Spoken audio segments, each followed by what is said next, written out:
2023 में देश की वित्त मंत्री निर्मला सीतारमण के द्वारा देश का बजट प्रस्तुत किया गया है। आइए जानने का प्रयास करते हैं कि बजट में क्या क्या चीजें महत्वपूर्ण हैं, देश के युवाओं के लिए एवं रोजगार के क्या क्या साधन रखे गए हैं, किसानों के लिए क्या व्यवस्थाएं रखी गई हैं, देश में शिक्षा, स्वास्थ्य एवं डेवलपमेंट को ध्यान में रखते हुए किन किन प्रकार की पॉलिसी को अपनाया गया है।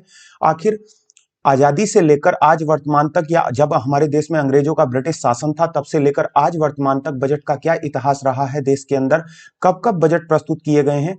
ऐसे विभिन्न प्रकार के प्रश्न बजट से संबंधित हमारी परीक्षाओं में पूछे जाते हैं, चाहे वो उत्तर प्रदेश से संबंधित हो या केंद्र सरकार की परीक्षा हो। तो जानने का प्रयास करते हैं सभी प्रश्नों को वन बाय वन करके, एवं 2023 का इकोनॉमिक सर्वे बजट जो अभी हाल ही में प्रस्तुत किया गया है। वेलकम, स्वागत करता हूं दोस्तों, नमस्कार आप सभी का। मैं राजीव शर्मा आपके इस एजुकेशन परिवार में वेलकम करता हूं। चलिए ध्यान से सुनिएगा सारी चीजों को। इकोनॉमिक सर्वे 2023 और 2023 का बजट। आयकर को लेकर नौकरी पेशा लोगों को बड़ी राहत दी गई है। ऑटोमोबाइल, खिलौना और देसी मोबाइल सस्ते किए गए हैं। पैन अब राष्ट्रीय पहचान पत्र के रूप में जाना जाएगा। ये 3 प्रकार की व्यवस्थाएं सबसे प्रारंभ में ही आप लोगों को मिल जाती हैं। आगे केंद्रीय वित्त मंत्री निर्मला सीतारमण ने देश का आम बजट पेश किया है। आइए जानते हैं उसके अंदर क्या क्या महत्वपूर्ण चीजें हैं।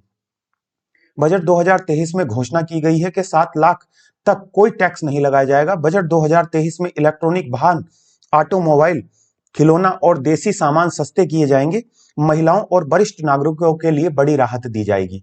आगे जानने का प्रयास करते हैं। अमृत काल के लिए विजन, युवा वर्ग पर विशेष ध्यान देते हुए नागरिकों के लिए अवसर एवं रोजगार सृजन में वृद्धि, सुदृढ़ और स्थिर बृहत आर्थिक वातावरण बनाने का प्रयास किया जाएगा। सप्तऋषि 7 प्राथमिकताएं दी गई हैं। समावेशी विकास, अंतिम छोर तक पहुंच, युवा शक्ति, वित्तीय क्षेत्र, हरित विकास, क्षमता उभरना, अवसंरचना और निवेश, ऐसे 7 क्षेत्रों में बेहतर योगदान करेगी केंद्रीय सरकार। कृषि और सहकारिता से संबंधित कुछ मुख्य लाइनें दी गई हैं। इन्हें आप लोगों को बेहतर ढंग से पढ़ना है। जैसे नंबर 1 पर हम बात करें, डिजिटल सार्वजनिक अवसंरचना का निर्माण, किसानों के लिए सुलभ, समावेशी और शिक्षाप्रद समावेश बनाया जाएगा, समाधान किया जाएगा। दूसरे नंबर पर इधर कृषि गति वर्धक कोष की स्थापना की जाएगी। ग्रामीण क्षेत्रों में नवाचार, स्टार्टअप को प्रोत्साहन दिया जाएगा। बागवानी, स्वच्छ पौधा कार्यक्रम चलाया जाएगा। भारत को मिलेट का वैश्विक केंद्र बनाया जाएगा। श्री अन्न योजना के अंतर्गत लक्षित निधियन, पशुपालन, डेयरी से संबंधित 20 लाख करोड़ के ऋण का प्रावधान किया गया है। व्यापक रूप से उपलब्ध भंडारण क्षमता की स्थापना की गई है। स्वास्थ्य के क्षेत्र में 157 नए नर्सिंग कॉलेज की स्थापना करने का लक्ष्य है। सिकल सेल एनीमिया उन्मूलन मिशन शुरू करने की योजना बनाई गई है, ताकि किसी में भी ब्लड की कमी ना रहे और कोई भी एनीमिया के कारण किसी की देश में मृत्यु ना हो। फार्मास्यूटिकल विकास अनुसंधान को बढ़ावा देने हेतु नया कार्यक्रम शुरू करना एवं चुनिंदा प्रयोगशालाओं में सुविधाओं के जरिए सरकारी और निजी संयुक्त चिकित्सा अनुसंधान को प्रोत्साहन करना। आगे हम बात करते हैं, पीएम किसान के तहत 11.4 करोड़ से अधिक किसानों के लिए 2.2 लाख करोड़ की नगदी अंतरण की जाएगी। ग्रामीण घरों को 9 करोड़ पेयजल कनेक्शन उपलब्ध कराए जाएंगे, या इस तरह की चीजें और बढ़ा दी गई हैं जो योजनाएं पहले से ही चल रही हैं। जैसे उज्ज्वला योजना के तहत 9.6 लाख करोड़ एलपीजी कनेक्शन देने का एक लक्ष्य निर्धारित किया गया है। 102 करोड़ व्यक्तियों को 220 करोड़ कोविड टीके लगाए जाएंगे।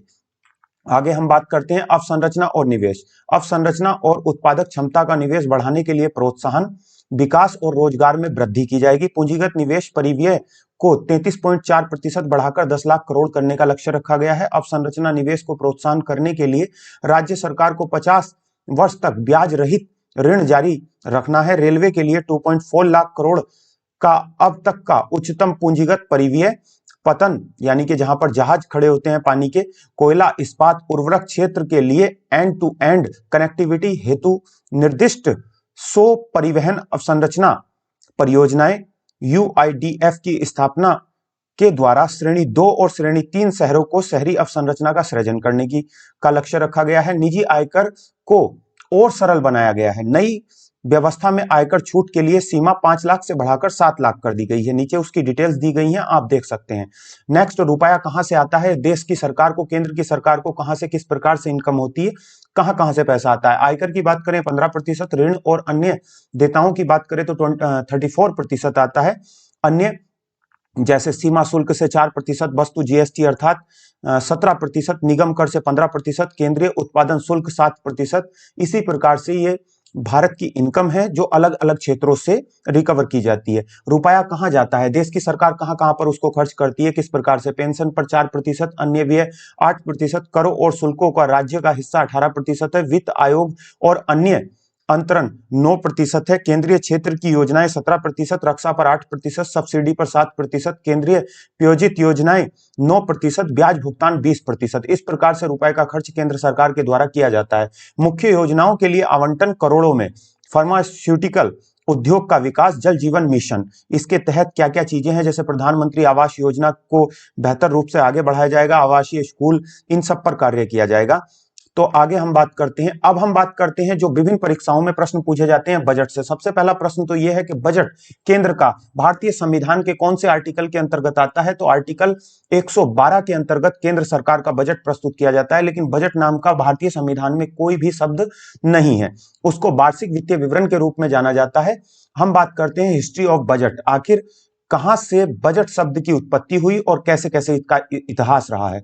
बजट शब्द की उत्पत्ति फ्रेंच भाषा के लातिन शब्द बुल्गा से हुई है, जिसका अर्थ चमड़े का थैला होता है।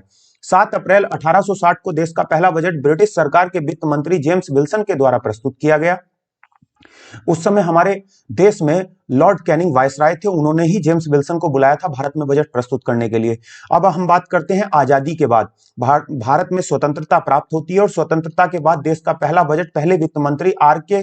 षणमुखम शेट्टी के द्वारा 26 नवंबर 1947 को प्रस्तुत किया जाता है। यह आजाद भारत का पहला बजट था। गणतंत्र भारत का पहले बजट की बात करते हैं। संविधान लागू होने के बाद देश गणतंत्र हो गया पूर्ण रूप से, और भारतीय गणतंत्र की स्थापना के बाद पहला बजट 28 फरवरी 1950 को जॉन मथाई के द्वारा प्रस्तुत किया गया। सी.डी. देशमुख वित्त मंत्री होने के साथ रिजर्व बैंक के पहले भारतीय गवर्नर भी थे। उन्होंने वर्ष 1951-52 में देश का पहला अंतरिम बजट पेश किया, क्योंकि सी.डी. देशमुख आरबीआई के पहले गवर्नर बने थे भारतीय। अब हम बात करते हैं 1955-56 में बजट कागज हिंदी में तैयार किए गए। इससे पहले बजट इंग्लिश में प्रस्तुत किया जाता था। 1955-56 के बाद हिंदी में प्रस्तुत किया गया। प्रधानमंत्री के द्वारा किन किन प्रधानमंत्रियों ने बजट को प्रस्तुत किया है? वर्ष 1958, 1958 और 59 में देश के तत्कालीन प्रधानमंत्री जवाहरलाल नेहरू ने बजट प्रस्तुत किया, क्योंकि उस समय वित्त मंत्रालय भी उन्हीं के पास था। ऐसा करने वाले वह देश के पहले प्रधानमंत्री बन गए। इंदिरा गांधी ने प्रधानमंत्री रहते हुए बजट प्रस्तुत किया। अब तक बजट पेश करने वाली और वित्त मंत्री के पद को संभालने वाली वह देश की इकलौती महिला रही थी। फिर निर्मला सीतारमण आई। अर्थात अगर बात की जाए कि पहली वित्त मंत्री कौन है, तो निर्मला सीतारमण है। अगर बात की जाए पहली महिला जिन्होंने प्रधानमंत्री रहते हुए वित्त मंत्री के रूप में भी कार्य किया था, तो इंदिरा गांधी थी। लेकिन अगर पूर्ण रूप से वित्त मंत्री की बात की जाए तो निर्मला सीतारमण। सर्वाधिक बजट पेश करने वाले व्यक्ति कौन थे? मोरारजी देसाई ने अब तक सर्वाधिक बार बजट प्रस्तुत किया है। उन्होंने टोटल 10 बार बजट प्रस्तुत किया है, 6 बार वित्त मंत्री रहते हुए और 4 बार प्रधानमंत्री रहते हुए। आगे हम बात करते हैं, काला धन बाहर लाने का प्रयास किया गया। टीटी कृष्णाचार्य ने वर्ष 1964-65 में एक योजना बनाकर बीडीआईएस स्कीम के जरिए छुपे हुए धन को निकालने की कोशिश की, जो ब्लैक मनी कागजों से हटाकर लिखित रूप से अलग करके अलग सेपरेट रख ली जाती है, उसको ब्लैक मनी कहा जाता है। वह देश में काफी नुकसान करती है और आतंकवाद व अन्य गतिविधियों में अपनी अहम भूमिका निभाती है। देश की सरकार 1947 के बाद जैसे ही 1951-52 में बनी, तब से लेकर आज वर्तमान में 2023 तक अलग अलग योजनाओं के माध्यम से ब्लैक मनी को निकालने का प्रयास करती रहती है। उसका सबसे बेहतर एग्जाम्पल होता है डीमोनेटाइजेशन, विमुद्रीकरण। विमुद्रीकरण के आधार पर देश की सरकार, चाहे वो किसी भी पार्टी की क्यों ना हो, अलग अलग प्रकार से योजनाएं बनाकर देश में काले धन को निकालने का प्रयास करती रहती हैं। आगे बात करते हैं 1973-74 के बजट को ब्लैक बजट कहा जाता है, क्योंकि इसमें आंतरिक घाटा बहुत अधिक था। ध्यान दीजिए, जब किसी बजट को प्रस्तुत किया जाता है और उसमें आंतरिक घाटा बहुत अधिक होता है तो